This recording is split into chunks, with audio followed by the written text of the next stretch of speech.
Solar തട്ടിപ്പ് കേസുമായി ബന്ധപ്പെട്ട് ഉയർന്ന ആരോപണങ്ങൾ പ്രതിരോധിക്കാൻ മുഖ്യമന്ത്രിക്ക് UDF പിന്തുണ. മുഖ്യമന്ത്രിയുടെ പ്രവർത്തനങ്ങളിൽ മുന്നണിക്ക് പൂർണ്ണ വിശ്വാസമുണ്ട്. അതിനാൽ രാജിവെക്കേണ്ട ആവശ്യമില്ല. പ്രതിപക്ഷ പ്രതിഷേധത്തെ രാഷ്ട്രീയമായി നേരിടും. മുഖ്യമന്ത്രിയുടെ എല്ലാ നടപടിക്രമങ്ങളിലും ഇതുമായി ബന്ധപ്പെട്ട എല്ലാ നടപടിക്രമങ്ങളിലും UDFന് പൂർണ്ണ പിന്തുണയുണ്ട്.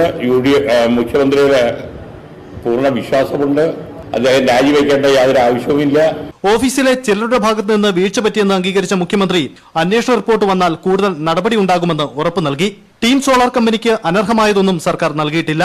MA ഷാനവാസ് പറഞ്ഞതനുസരിച്ചാണ് താൻ ബിജു രാധാകൃഷ്ണന് കാണാൻ സമയം അനുവദിച്ചത്. ഇയാളുടെ മുൻകാല ചരിത്രം തനിക്കറിയില്ല. മുഖ്യമന്ത്രിയുടെ വിശദീകരണം വന്നതോടെ ഘടകകക്ഷികളും പ്രതിപക്ഷ ആരോപണങ്ങൾക്കെതിരെ കൂട്ടായ നീക്കമെന്ന നിലപാടിലെത്തി. യുവജന സംഘടനകളെ തെരുവിലിറക്കി രക്തസാക്ഷികളെ സൃഷ്ടിക്കാൻ പ്രതിപക്ഷം ശ്രമിക്കുന്നതായാണ് UDFന്റെ ആരോപണം. വരും ദിവസങ്ങളിൽ നിയമസഭയ്ക്ക് അകത്തും പുറത്തും വിഷയം വീണ്ടും എത്തുമ്പോൾ ശക്തമായ പ്രതിരോധം തീർക്കാൻ തന്നെയാണ് UDFന്റെ തീരുമാനം. നിയമസഭയിൽ മുഖ്യമന്ത്രി നടത്തിയ വിശദീകരണത്തിലേക്ക്.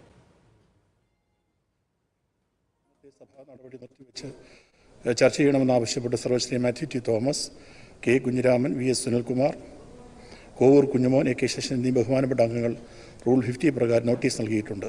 ബഹുമാനപ്പെട്ട മുഖ്യമന്ത്രി. സർ, ബുധനാഴ്ച മുതൽ നമ്മൾ ഈ കാര്യം സഭയിൽ പല രീതിയിൽ ചർച്ചയ്ക്ക് വന്നു. സാറ് ഞാനതിനൊക്കെ മറുപടി പറഞ്ഞു. പക്ഷേ വീണ്ടും മുഖമുറ സൃഷ്ടിക്കത്തക്ക വിധത്തിലുള്ള പല പല കാര്യങ്ങൾ പറഞ്ഞ് ഇതാക്കുക.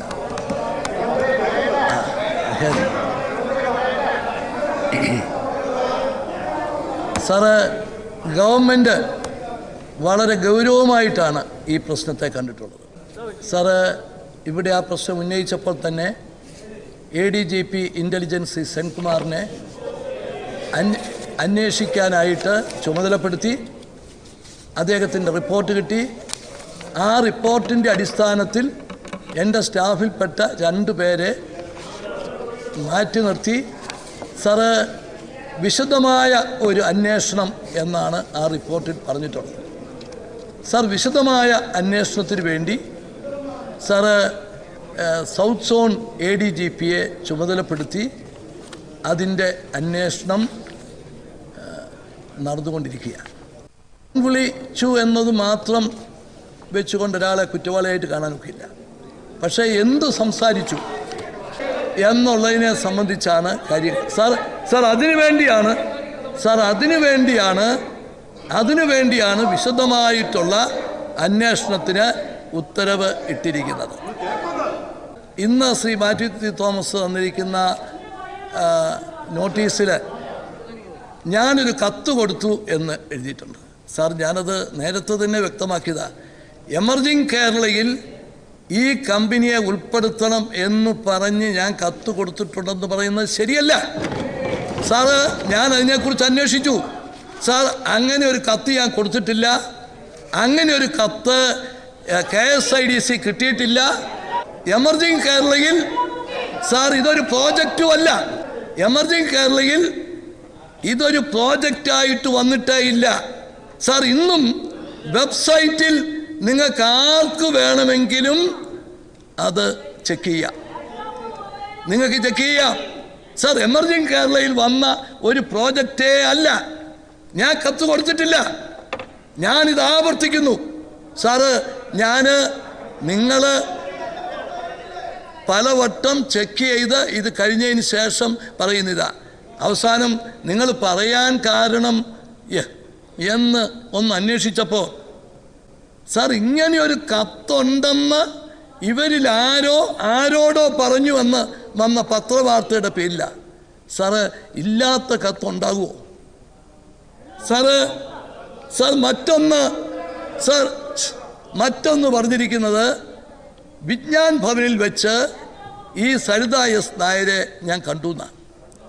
സാർ, ഇത് സംബന്ധിച്ച് ചില വിഷ്വൽസ് പുറത്തു വിട്ടു, ചില വിഷ്വൽ മീഡിയ വിട്ടു. സാറ്, വിജ്ഞാന ഭവനിൽ വെച്ച് കണ്ടു എന്ന് പറഞ്ഞത് സാറ്, ആ വിഷ്വൽ കേരള ഹൗസിലെ വിഷ്വലാണ്. നിങ്ങൾ കേക്ക്. സാറ്, അതിൽ കാണിക്കുന്ന സ്ത്രീ അത് സരിത എസ് നായരല്ല. കേരള ഗവൺമെൻറ്റിൻ്റെ സുപ്രീം കോടതിയിലെ അഡ്വക്കേറ്റ് ശ്രീമതി ബീന മാധവൻ. സാർ ഈ വിഷ്വലിൽ സരിത മുഖ്യമന്ത്രിയെ കണ്ടു. കഴിഞ്ഞ ഡിസംബർ 27-ന് പ്രധാനമന്ത്രി വിളിച്ചു ചേർത്ത ദേശീയ വികസന സമിതി യോഗത്തിന് ശേഷം സരിത മുഖ്യമന്ത്രിയെ കണ്ടു. VIP-കൾക്ക് മാത്രം പ്രവേശനമുള്ള വിജ്ഞാൻ ഭവനിൽ എങ്ങനെ സരിത കടന്നു? ഈ ചോദ്യത്തോടു കൂടിയാണ് പ്രസിദ്ധീകരിച്ചത്. സാറ്, ഞാൻ 27 എന്ന് പറഞ്ഞാണ് ഇതിനകത്ത് വന്നിരിക്കുന്നത്. സാറ്, 29-നായിരുന്നു ഈ NDC മീറ്റിംഗ്. സാർ, ഞാനവിടെ ചെന്ന സമയത്ത് നമ്മുടെ MP-മാർ, കോഴിക്കോട് വയനാട് MP-മാർ വയനാടിലെ രാത്രികാല യാത്രാ നിരോധനത്തെക്കുറിച്ച് കാര്യങ്ങൾ ചർച്ച ചെയ്യണമെന്ന് പറഞ്ഞു. സാർ, ആ കേസ് സുപ്രീം കോടതി നടക്കുക. ഞാനപ്പോൾ സുപ്രീം കോടതിയിൽ ആ കേസ് നടത്തുന്ന ശ്രീമതി ബീന മാധവനോട് കേരള ഹൗസിൽ വരാൻ പറഞ്ഞു. അവർ വന്നു. ആ സമയത്ത് ശ്രീ KC ജോസഫ് മന്ത്രി പ്ലാനിങ്ങിൻ്റെ ചാർജ് കൂടി ഉണ്ടായിരുന്നുകൊണ്ട് അദ്ദേഹം എൻ്റെ കൂടി ഉണ്ടായിരുന്നു. Sir, Shri Mullappally, Shri MI Shanavas, Shri MK Raghavan, Shri Kodikunnu Suresh, എല്ലാവരും കൂടി ഉള്ള സാർ കേരള ഹൗസിലെ യോഗം. സാർ, ആ യോഗത്തിന് ശേഷമുള്ള ഒരു വിഷ്വലാണ് വിജ്ഞാൻ ഭവനിൽ വെച്ച് കണ്ടു എന്നും പറഞ്ഞിരിക്കുന്നത്. സാറ്, ഇത്രയും പോകണോ? നിങ്ങളൊന്ന് ആലോചിക്കണം. ഏതായാലും ഈ വിഷ്വൽ കൊടുത്തത് കുരുളി അല്ലല്ലോ. സാറ്, ആര് പറഞ്ഞാലും സത്യമല്ലാതെ വരുമോ? സാർ, ശ്രീ PC ജോർജ് എന്നോടിത് നേരത്തെ പറഞ്ഞിരുന്നു എന്ന് പറഞ്ഞു. സാർ, ഞാൻ പറഞ്ഞു, ശ്രീ ജോർജ് എന്നോട് പറഞ്ഞു, പക്ഷേ 4-ാം തീയതിയാണ്, 3-ാം തീയതി അവർ അറസ്റ്റ് ചെയ്തിരുന്നു എന്ന് പറഞ്ഞു. ശ്രീ ജോർജ് പറഞ്ഞു അത് ശരിയാണ് എന്ന് അദ്ദേഹം പറഞ്ഞു. സാറ്, ശ്രീ കുരുള പറഞ്ഞത് ശരിയല്ല. സാർ, വിജ്ഞാൻ ഭവനിൽ നിന്ന് സാറ് 5:30 ഫ്ലൈറ്റിന് പോരാൻ വേണ്ടി ഞാനും ശ്രീ KC ജോസഫും കൂടെ ഇറങ്ങി വരുന്നു. സാറ്, വണ്ടി അകത്തേക്ക് വിളിക്കാൻ കാത്തു നിൽക്കാൻ പോലും സമയമില്ലാഞ്ഞത് കൊണ്ട് ഞങ്ങൾ നടന്ന് റോഡിൽ കിടന്ന് വണ്ടി വിളിച്ച് പോരുകയാണ്. ആ സമയത്ത് നമ്മുടെ പത്രക്കാരവിടെ ഉണ്ട്. സാർ, പത്രക്കാരുമായിട്ട് ഈ വണ്ടി വരുന്ന 1 മിനിറ്റ് സമയം ഞാൻ സംസാരിച്ചു. ശ്രീ കുരുള പറഞ്ഞത് ഈ പത്രക്കാരുടെ കൂട്ടത്തിൽ ഇവരുണ്ടായിരുന്നു എന്നുള്ളതാണ്. ഉണ്ടോ ഇല്ലയോ എന്ന് എനിക്കറിയത്തില്ല, ഞാൻ കണ്ടിട്ടില്ല. അതിനാണ് കേരള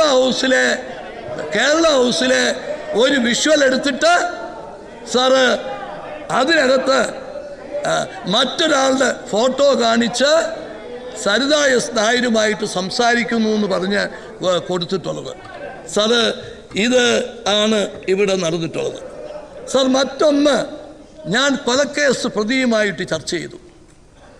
പ്രിയപ്പെട്ട കോടിയേരി ബാലകൃഷ്ണൻ അങ്ങ് 5 കൊല്ലം ആഭ്യന്തരമന്ത്രിയായിരുന്നു. അന്നും ഈ കേസുണ്ടായിരുന്നു. പക്ഷേ നിങ്ങളൊന്നും ചെയ്തില്ല. ഞങ്ങളാണിന്ന് സാറ് ഞങ്ങളാണ് ഇന്ന് ഇപ്പോൾ 25/5/13 കൊലക്കേസിൽ പ്രതിയാക്കിയത്. സാറ്, അന്ന് ഈ ബിജു ശ്രീ MI ഷാനവാസ് എന്നെ വിളിച്ചിട്ട് പറഞ്ഞു, അവിടുത്തെ ഒരു കമ്പനിയുടെ എക്സിക്യൂട്ടീവിന് എന്നെ വന്ന് ഒന്ന് കാണേണ്ട ആവശ്യമുണ്ട്, കാണാൻ എന്നോട് ആവശ്യപ്പെട്ടു. ഞാൻ പറഞ്ഞു, ഞാൻ എറണാകുളം ഗസ്റ്റ് ഹൗസിലുണ്ട്, വരട്ടെ എന്ന് പറഞ്ഞു. അദ്ദേഹം വന്നു. അദ്ദേഹത്തിൻ്റെ കൂടെ, എനിക്ക് ശരിയോ തെറ്റോ എന്നറിയത്തില്ല, കൂടെ ഒരാളുണ്ടായിരുന്നു. അദ്ദേഹം കേരളത്തിലെ ഒരു ദിനപത്രത്തിലെ ഒരു ജീവനക്കാരനാണ് എന്ന് പറഞ്ഞു. അവർ 2 പേരും കൂടെ വന്ന് എന്നോട് സംസാരിച്ചത് അദ്ദേഹത്തിൻ്റെ കുടുംബപരമായിട്ടുള്ള കാര്യങ്ങൾ മാത്രമാണ്.